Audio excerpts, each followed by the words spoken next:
Good morning बच्चों।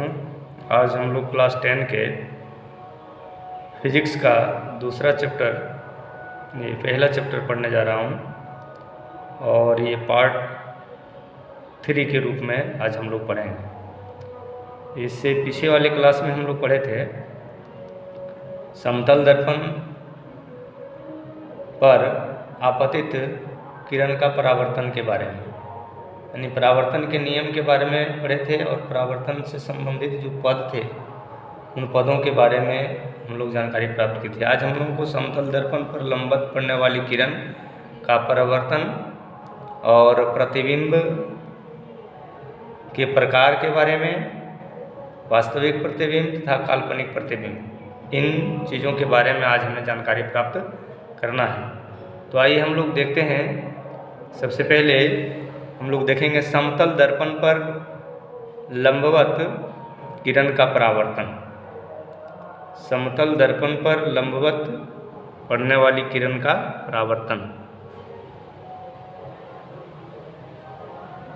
समतल दर्पण पर लंबवत आपतित किरण का परावर्तन। आज हम इसको देखेंगे।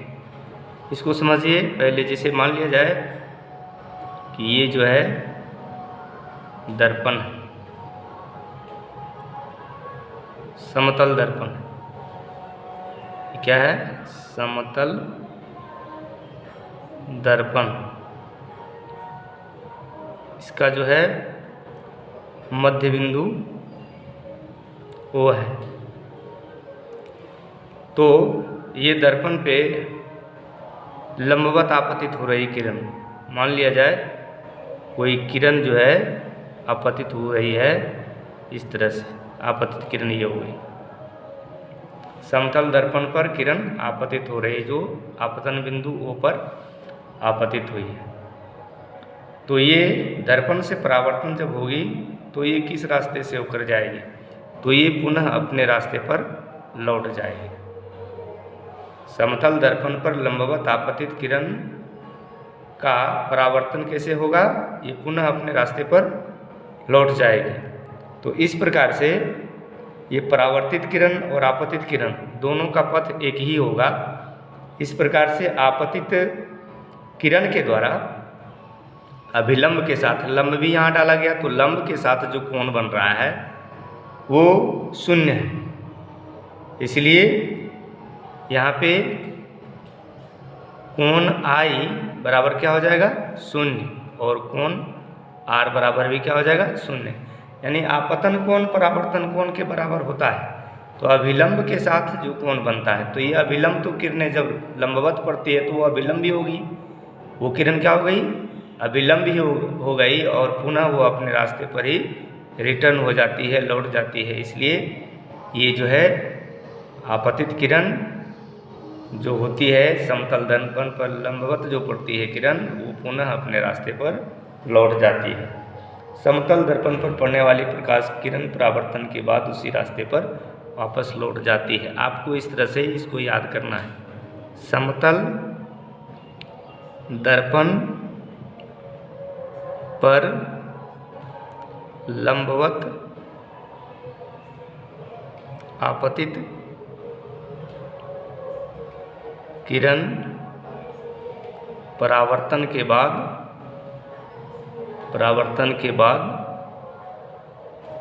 पुनः अपने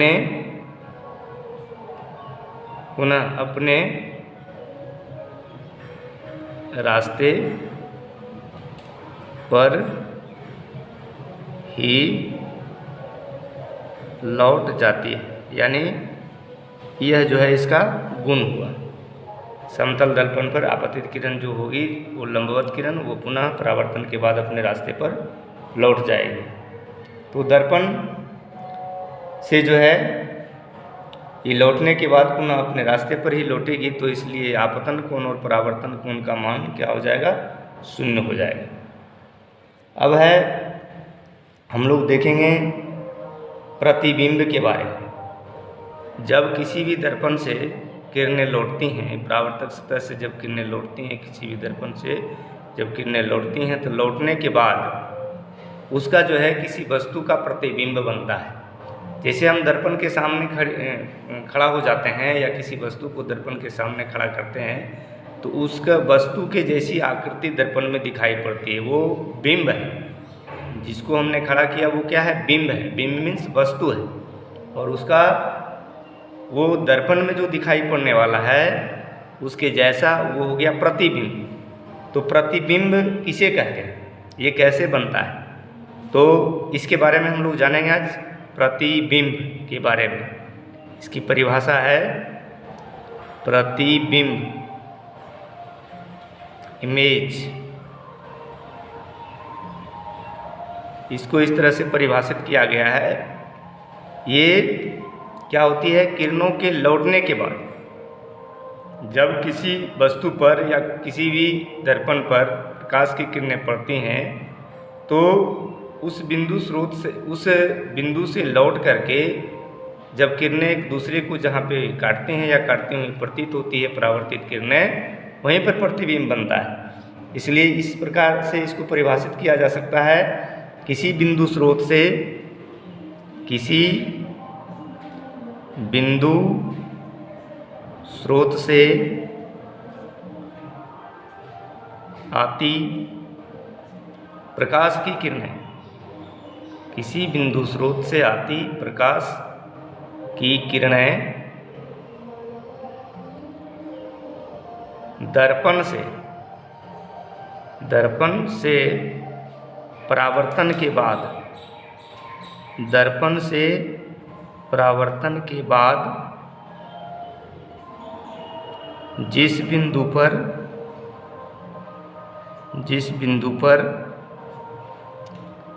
एक दूसरे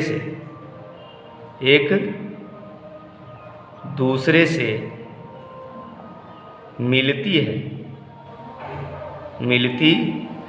या मिलती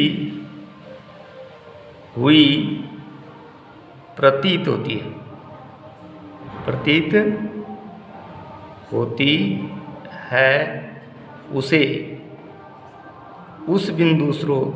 उसे उस बिंदु स्रोत का प्रतिबिंब कहते हैं। अर्थात क्या हुआ? परिभाषा से किसी बिंदु स्रोत से, यानी किसी बिंदु से आने वाली किरणें, किसी बिंदु स्रोत से आने वाली किरणें दर्पण से परावर्तन के बाद जब दर्पण पर वो किरणें पड़ती हैं, तो दर्पण से जब लौटती हैं यानी परावर्तित होती हैं, तो परावर्तित किरणें एक दूसरे को जिस बिंदु पर मिलती है, एक दूसरे से जिस बिंदु पर मिलती है या मिलती हुई प्रतीत होती है, प्रतीत मतलब महसूस होती है, वास्तविक रूप से नहीं मिलती है, मिलती हुई प्रतीत होती है, मतलब मालूम होती है कि ये मिल सकती है, वास्तविक रूप से एक दूसरे से नहीं मिलती है। तो ऐसा जो बिंदु है जहाँ पे किरणें एक दूसरे से मिलती है या मिलती हुई प्रतीत होती है, उसी बिंदु को, उस बिंदु से आने वाले जिस बिंदु से प्रकाश की किरणें आती हैं उसका प्रतिबिंब कहा जाता है। इसीलिए कहा जाता है किसी बिंदु स्रोत से आती प्रकाश की किरणें दर्पण से परावर्तन के बाद जिस बिंदु पर एक दूसरे से मिलती है या मिलती हुई प्रतीत होती है, उसे उस बिंदु स्रोत का प्रतिबिंब कहते हैं। इस प्रतिबिंब को आप लोगों को याद रखना है। अब हम लोग समझेंगे कि ये प्रतिबिंब जो है कितने प्रकार के होते हैं। तो प्रतिबिंब 2 प्रकार के होते हैं। कितने प्रकार के? 2 प्रकार के। प्रतिबिंब 2 प्रकार के होते हैं। कितने प्रकार के? 2 प्रकार के प्रतिबिंब होते हैं। पहला, इसको बोलते हैं वास्तविक प्रतिबिंब। क्या बोलते हैं? वास्तविक प्रतिबिंब, इसको बोलेंगे रियल इमेज।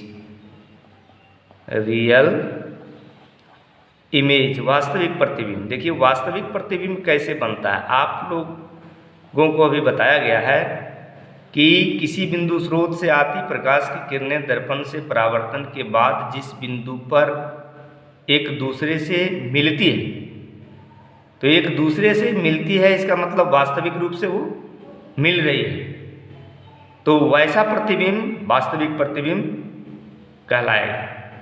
और दूसरा जो भाग है परिभाषा में, या मिलती हुई प्रतीत होती है, यानी वास्तविक रूप से मिलती नहीं है, वो मिलती हुई प्रतीत होती है, मालूम पड़ती है कि ये मिल रही है काल्पनिक रूप से, तो वहाँ पे जो प्रतिबिंब बनेगा वो बनेगा काल्पनिक प्रतिबिंब। इसलिए वास्तविक प्रतिबिंब और काल्पनिक प्रतिबिंब दो प्रकार के प्रतिबिंब होते हैं। तो पहले हम लोग वास्तविक प्रतिबिंब के बारे में जानेंगे। तो वास्तविक प्रतिबिंब का परिभाषा इस प्रकार से लिखा जा सकता है कि किसी बिंदु स्रोत से, किसी बिंदु स्रोत से आती प्रकाश की किरणें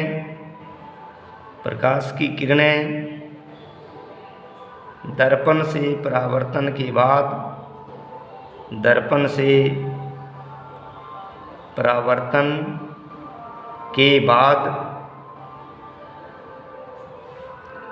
जिस बिंदु पर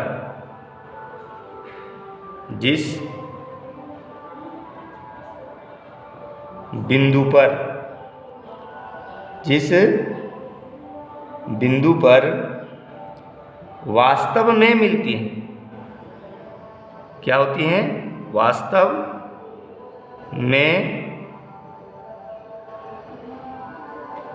मिलती है, उसे उस बिंदु स्रोत का,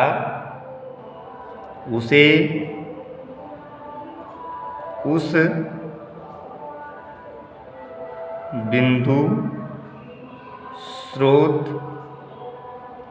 का वास्तविक प्रतिबिंब कहते हैं। वास्तविक प्रतिबिंब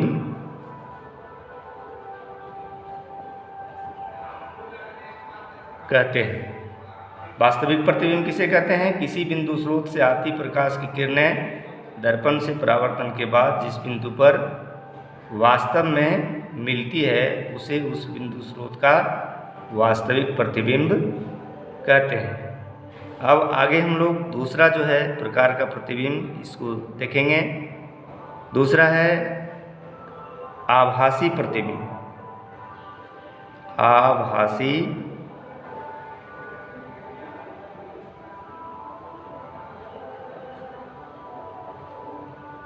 प्रतिबिंब। आभासी प्रतिबिंब को काल्पनिक प्रतिबिंब भी कहा जाता है। काल्पनिक प्रतिबिंब भी कहा जाता है आभासी प्रतिबिंब। देखिए आभासी प्रतिबिंब क्या है इसके बारे में जानेंगे।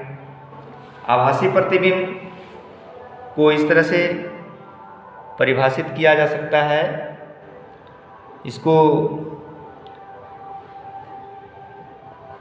परिभाषित करने के लिए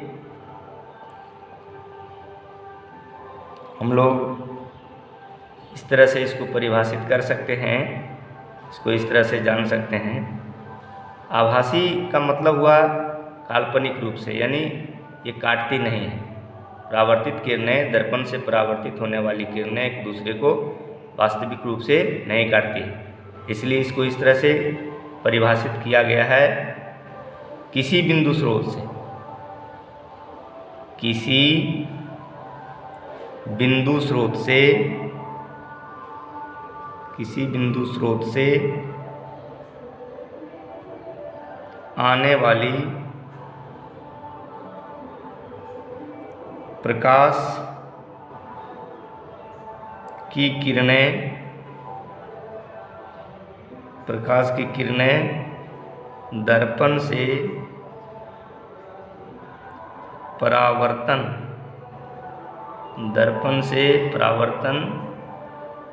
के बाद जिस बिंदु पर एक दूसरे से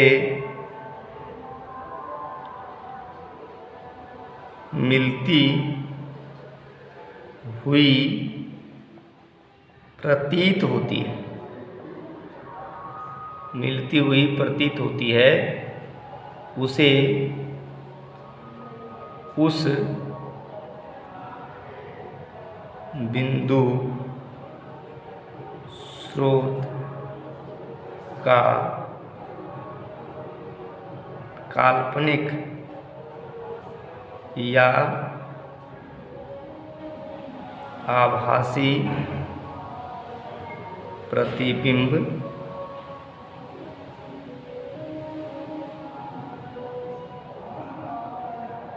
कहते हैं। उसे आभासी या काल्पनिक प्रतिबिंब कहते हैं।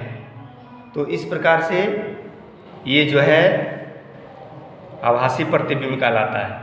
वास्तविक प्रतिबिंब, नोट याद रखने लायक बात, स्मरणीय तथ्य के रूप में इसको रखेंगे, नोट के रूप में इसको याद करेंगे कि आभासी प्रतिबिंब जो होता है ये जो है वास्तविक रूप से परावर्तित किरणें एक दूसरे को नहीं काटती, केवल ये प्रतीत होता है, जिसको कि आगे क्लास में हम लोग पढ़ेंगे कि कैसे प्रतीत होती है, किरण आरेख के द्वारा हम लोग इसको सीखेंगे।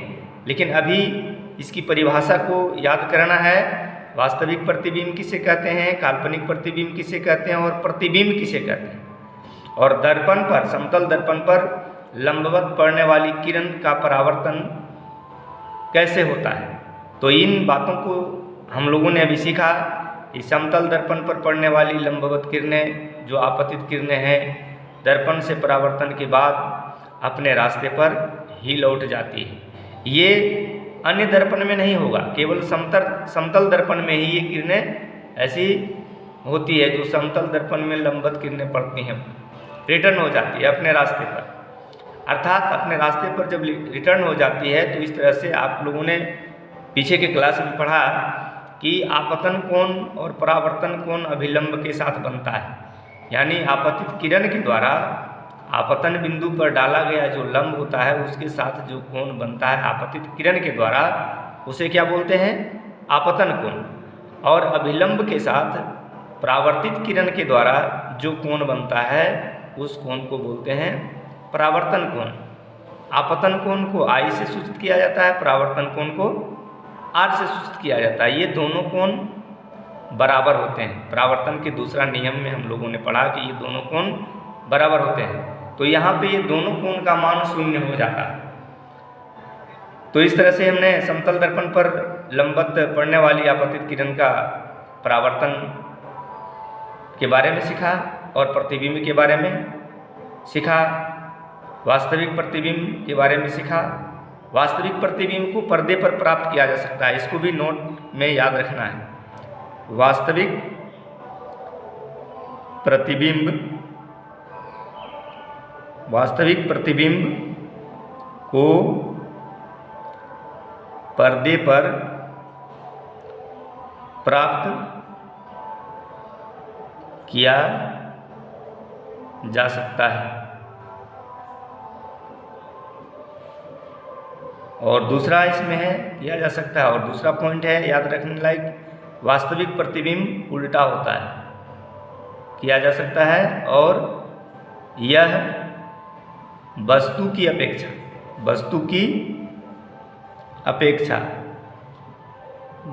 अपेक्षा उल्टा होता है। कौन प्रतिबिंब? वास्तविक प्रतिबिंब। और काल्पनिक प्रतिबिंब क्या होगा? काल्पनिक प्रतिबिंब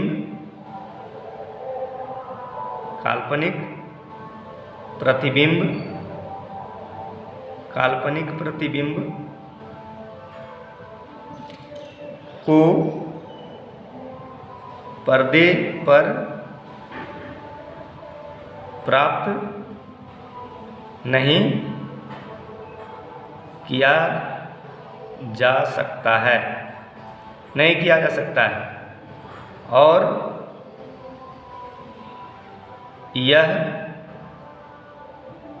यह वस्तु की अपेक्षा